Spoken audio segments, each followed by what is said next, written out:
Hola, soy Alejandro Sandoval. ¿Recuerdas que te había comentado que te iba a dar algunos tips sobre disfagia? Bueno, aquí va el primero. El día de hoy vamos a hablar de un tip muy importante y es la oximetría y la frecuencia cardíaca respecto a los signos de alarma durante la ingesta del alimento del paciente. Que es muy importante que tengamos en cuenta que la oximetría sí nos puede indicar que un paciente está en estrés respiratorio y nos sirve muchísimo en UCI para controlar cuando un paciente puede estar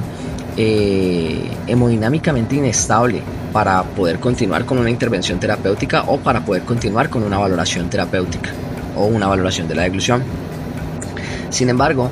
en más de 7 años realizando videofluoroscopia y más de 7.000 procedimientos en nuestro haber, en la clínica donde la realizamos, nos hemos dado cuenta de que la desaturación no puede ser un síntoma confiable de signo de alarma durante la ingesta de un paciente, ya que en muchos casos hemos observado de que el paciente puede estar presentando penetraciones o aspiraciones de alimento hacia la vía aérea e inclusive broncoaspiraciones y el paciente ni siquiera manifestar una ligera desaturación.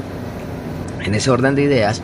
la saturación de oxígeno sí nos sirve para darnos cuenta si es adecuado continuar o no con una intervención terapéutica o con una valoración, ya que un paciente claramente desaturado es un paciente que va a entrar en estrés respiratorio y al estar con estrés respiratorio pues no va a poder hacer una buena diada respiración-deglución. Sin embargo, el hecho de que mi paciente esté saturando completamente normal durante la intervención no es un criterio para yo entender que él no se está penetrando o aspirando, que el alimento no está ingresando a la vía respiratoria, ya que son dos cosas totalmente diferentes. Un signo de alarma es que si mi paciente se me desatura durante la intervención, ¿debo parar lo que esté realizando? Claro que sí, más si estamos haciendo actividades con alimentos. Sin embargo, el hecho de que un paciente durante una intervención o una evaluación de la deglución no se desature no significa que esté bien o que esté tolerando continuamente o completamente la intervención. Otra cosa que tenemos que tener en cuenta es que muy rara vez miran la frecuencia cardíaca y los pacientes que se penetran y se aspiran muchas veces sí presentan alzas o caídas en la frecuencia cardíaca. Inclusive algunos llegan a hacer taquicardias a pesar de estar en reposo comiendo. Ese es un indicador muy importante a tener en cuenta, pero en términos generales, ¿cuál es la mejor clínica? La que el paciente mismo nos da desde antes de la valoración con una correcta lectura de historia clínica y además de eso con una correcta semiología, ya que los pacientes que tienen francos signos de alarma durante la ingesta de los alimentos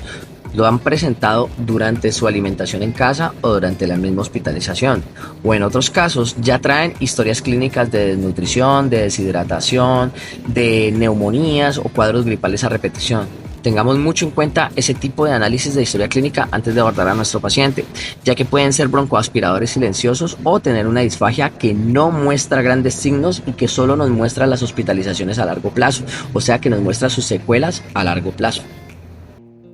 Por último, y no menos importante, ¿qué debemos recordar? Debemos recordar que no es normal que nuestro paciente tosa cuando come. Así que si nuestro niño en casa, si nuestro familiar en casa ya adulto mayor o algún paciente que tenga una enfermedad neurológica o inclusive nosotros que consideramos no tenemos ninguna enfermedad, empezamos a toser, empezamos a sentir que hay algo de taco aquí en la garganta, una sensación de acúmulo de flema en la garganta asociado a la ingesta, en otros casos opresión acá en el pecho a la hora de comer, entre muchos otros como aumento de la salida de fluido durante la ingesta o salida de contenido alimenticio durante la nariz, por la nariz durante la ingesta, pues son signos que debo yo prestarle atención y acudir a mi médico tratante lo antes posible. Si es posible, si él encuentra que hay unos signos de alarma relevantes, te va a mandar muy probablemente una valoración con un fonoaudiólogo que maneje el área de la disfagia. Un abrazo, chao chao.